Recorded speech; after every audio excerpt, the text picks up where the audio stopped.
Today on UDTV, we look back on Dancing with the Cards and the College Fair. And we've got stories on March Madness and all the new music you should be listening to.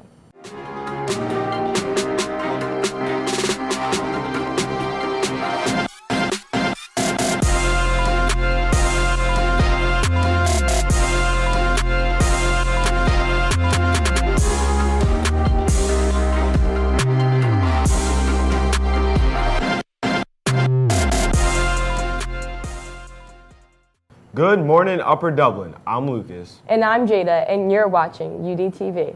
Did you go to Dancing with the Cards? Actually, I couldn't make it, but I really wanted to go. Well, good thing Lindsay was able to get some coverage. Hi, so I'm here with Sid and Angelina, two participants of Dancing with the Cards. So what kind of dance did you guys do? Jazz. Why'd you do jazz? Because it's the easiest one. I'd like to clarify it was a jazz dance, interpretive jazz dance with a hip-hop infusion. So how do you guys feel about your scores that you got? Great. I was shocked. I did not expect that. Yeah, actually they're a lot higher than I expected. Yeah, exactly. So what song did you guys dance to? River by Bishop Briggs. Are you guys happy you did it? I'm so happy.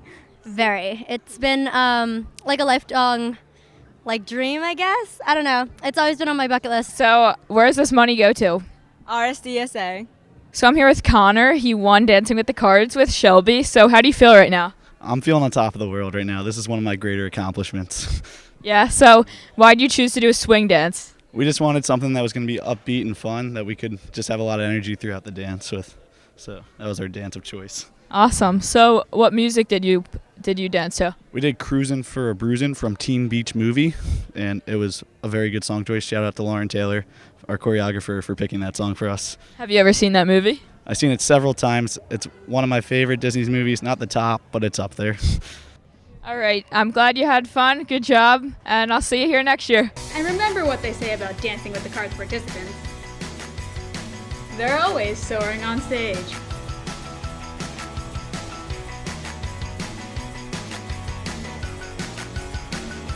So make sure to come check them out next time. Thank you, Lindsay. That looked like it was really fun.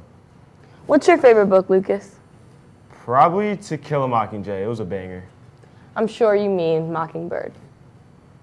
Right. We hit the halls to see what your favorite English books were. Jamie, what is your favorite book you've read throughout high school? Hunters in the Snow. The Count of Monte Cristo. All the King's Men. To Kill a Mockingbird. Probably Brave New World. I like that one too. So I'm here with Mrs. Kaplan. So what is your favorite book to teach? I would have to say in the 11th grade curriculum, I absolutely love Oedipus Rex.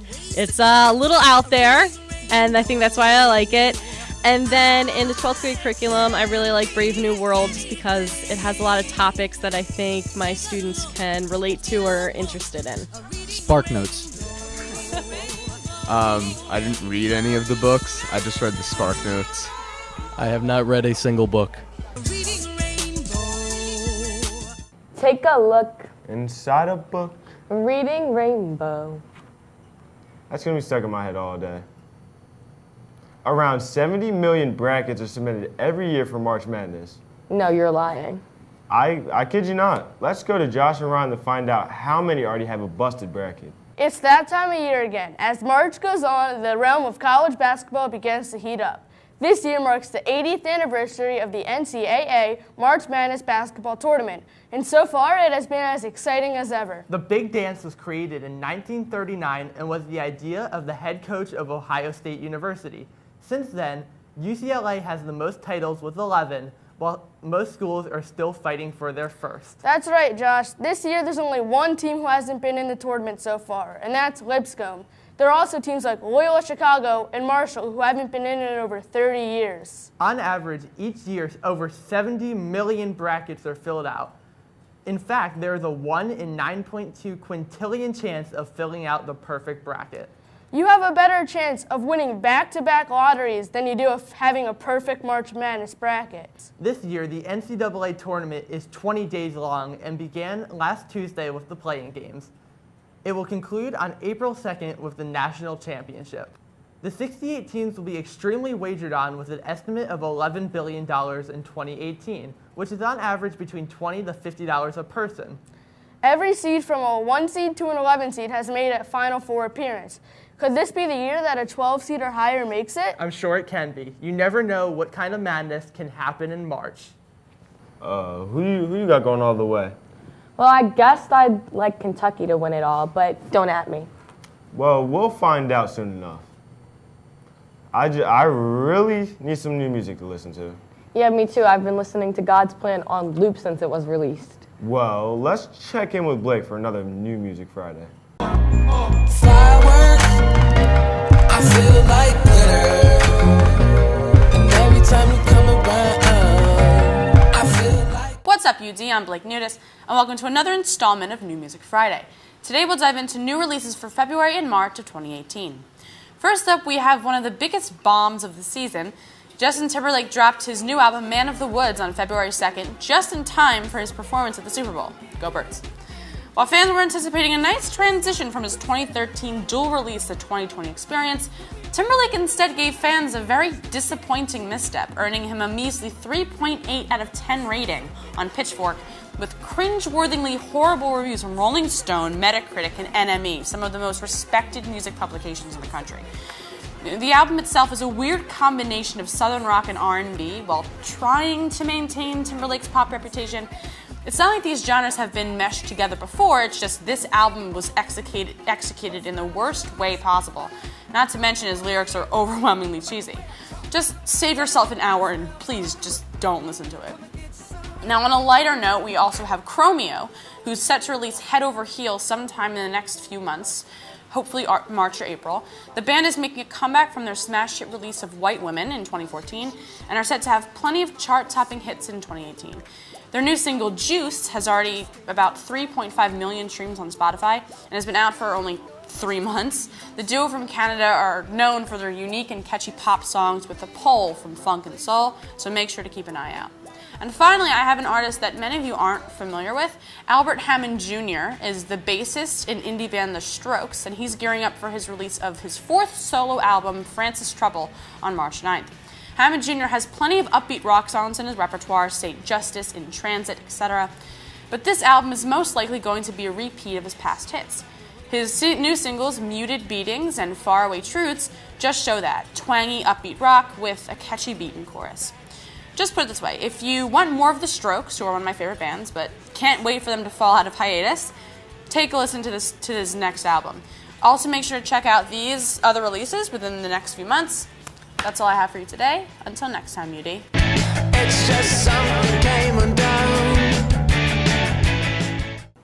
Did you know this month is National Athletic Trainer Month? Actually, I did, but Trainer B might have a little more to say about it. Let's check it out. Hello, we are here with Miss B, and she is the athletic trainer at Upper Dublin High School. Today we're just going to sit down and ask her a few questions. So our first question, what requirements are needed to become an athletic trainer? Nowadays you have to go to a college or university that has an accredited athletic training program. And that usually requires a certain number of courses that are in the curriculum, as well as certain amount of clinical rotations that you do, kind of like a field experience or an internship program. And where did you go to meet these requirements? I went to Cabrini College, which is now Cabrini University. Back when I was going through that experience, there was a way to go about becoming an athletic trainer known as the internship route. So you can't do that anymore. Now you have to go to a school with a program. Cabrini did not have a program, so I had to take a couple extra classes that were outside of my current curriculum, which was sports science. I was a sports science major. What would you say is a typical day for you at Upper Dublin High School? Sure. Well, first of all, I don't work for the district. I work for NovaCare, so I'm outsourced through that company to be here full-time at the school during the school year. It's not a 9-to-5 job. I usually don't get here until about 12 or 12:30. So I have my mornings free, which is nice. But when I come in, I usually check my messages, emails, phone calls. That can be from parents, from physicians. And then I set up my day. I look at my game schedule or my practice schedule to see who's going to be doing what. I'll set up my supplies for the day, my taping table supplies, the water coolers, ice chests, water bottles.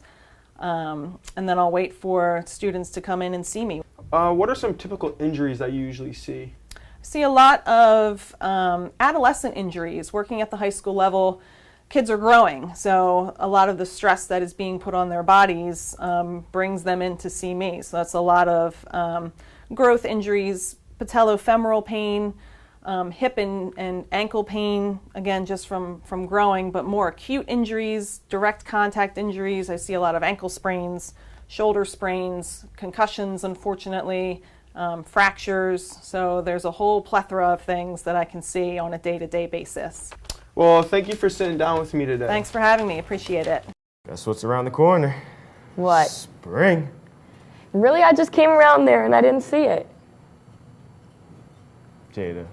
Okay, but you know what that means. Softball. Let's take it to the team captains. Good morning, Upper Dublin. My name is Brianna Parker, and I'm here with the softball team captains, Sarah Sharp and Eric Gallagher. And we've all been playing since we were young lads. How long have you guys been playing? About 11 years. Yeah, like 10 or 11 years. Nice, me too. And what has made you stick with softball? My siblings played and my parents played and enjoyed it, so it kind of just stuck. Nice. Yeah, my older sister also played, so it's kind of turned into like a family thing. Nice. It's a lot of fun. Yeah, and so Aaron, you're a pitcher. Yeah. Do you enjoy pitching? Not really, but the team needed me to pitch, so I did it. Yeah, good. And you play second. Do you enjoy playing second? Yeah, I love it there. Good. And what are your expectations for the team this season? I think our team's attitude's a lot better this season, and we did more work in the off season, so I'm excited to see how it goes. Good. Yeah, I think we have a great team chemistry this year, so I can't wait to see what we do on the field. Yeah, me too. And when is the first softball game, and where are the games, in case people want to come out and watch? Our first game is Friday, March 23rd at Cheltenham. And our home field is located across the street from the high school, right next to the library. Yeah, so you guys should come out and watch the girls softball team. We are chomping at the bit. Chomping at the bit. To get out there. Thank you for watching, and back to you in the studio. Signing off now. Remember, this has been your UDTV. They wish and I wish and I wish and I wish.